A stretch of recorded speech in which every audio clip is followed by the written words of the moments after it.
few things this morning, and the first thing, something I never usually talk about, but it's actually my love for prophecy. And I think God actually throws out a challenge in Isaiah 41 verses 21 to 24, where he actually says that his word is so accurate that he throws a challenge and says to all false idols and false religions that to prove themselves by predicting the future. So we all know, like between the Old and New Testament, there was 300 messianic prophecies fulfilled. And just to give you an idea, 35 of these prophecies of Christ's trial, death and resurrection were fulfilled in 72 hours. The odds of that being by chance are actually 35.5 million to 1. So that's just for 35 of them. You've got to remember there was over 300. When you look at that statistically from there, it's actually in the billions to 1 of it being by chance. So when you move on for that, I'm going to give you an example of some of these prophecies. One of them was the complete destruction of Babylon. So this is not with Christ, this is just other prophecies. Now, 2 people tried to rebuild Babylon. One of them was Alexander the Great. And weeks after saying he was going to do that, he died. Does anyone know who the second person to try and do that was? Yes, Saddam Hussein, and we all know what's going to go on with him. So, but this is good. This really gives me faith. The other prophecies to do with Israel, just amazing, like Israel regaining a nation. 1948, that happened. Then in 1967, the Jews reclaimed Jerusalem. Now, this is a miracle. If you look into the history of that, it is unbelievable. On Friday night, there was a show called 6 Days in June.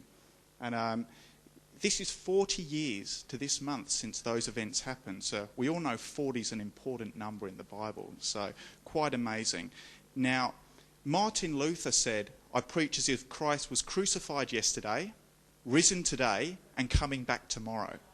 There is 500 plus prophecies of the second coming and of other things that are being fulfilled now, you know, all the trouble in the world. Look in the Bible, look in Matthew 24, Luke 21, 2 Timothy verse 3. You will see what we're living now up there. So prophecy should give us a bit of urgency towards the coming of the Lord. Now, regardless of what everyone thinks, each and every one of us occupies a pulpit. So we all preach the gospel, and our secrets are worth sharing. Now, in John 17:17, it says that the word is truth. So if you have truth and you don't share it, then what's your truth worth? Think about that. If you have light and you hide your light under a basket, what good is your light? So we need to get this stuff out there. Now, I know evangelism is a Christian's most sobering task. It's difficult. I've been doing this day in, day out for nearly 2 years now. And believe me, I'm not going to lie to you and say, oh, it becomes really easy, because I still get petrified. Now, lots of people talk about evangelism. Now, I want you to think about this. Our words are leaves, but our actions are fruit. And imagine this. Imagine if Jesus just talked about seeking and saving that which was lost and never actually did it. We'd be in big trouble right now.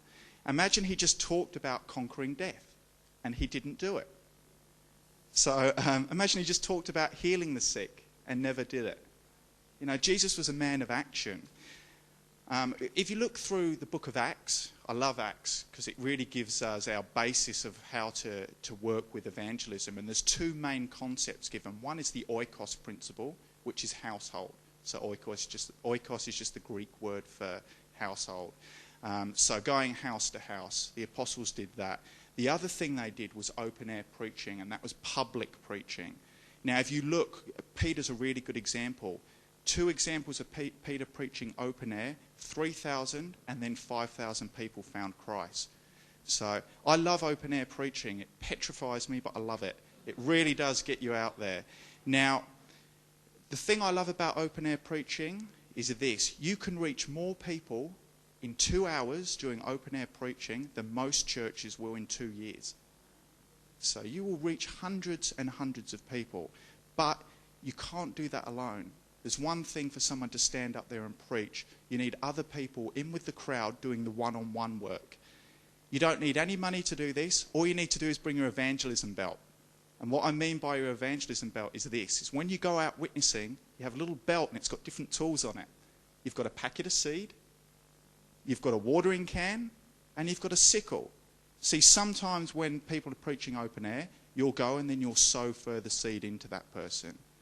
Someone else might be in a situation where they can go up and water that seed.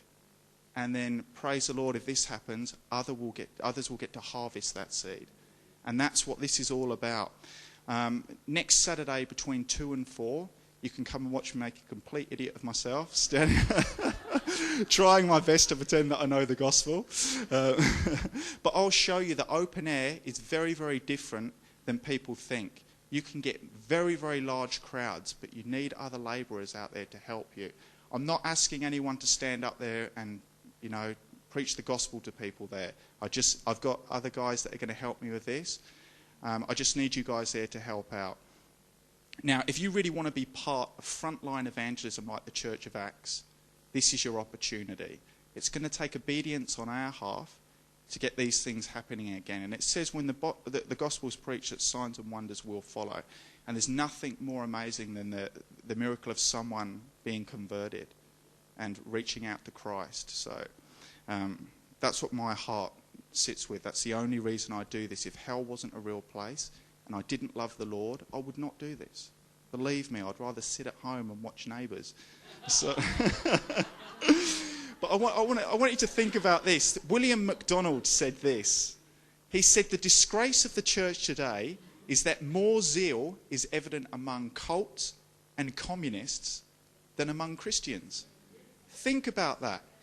People are constantly getting hounded by the Mormons and the Jehovah's Witnesses.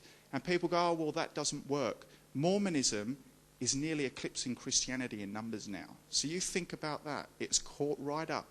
In Pentecostal terms, they're 5 times the size of us, easily.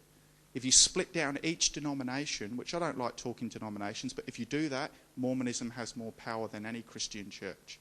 So we need to address this. We need to make sure that people are finding the true Jesus.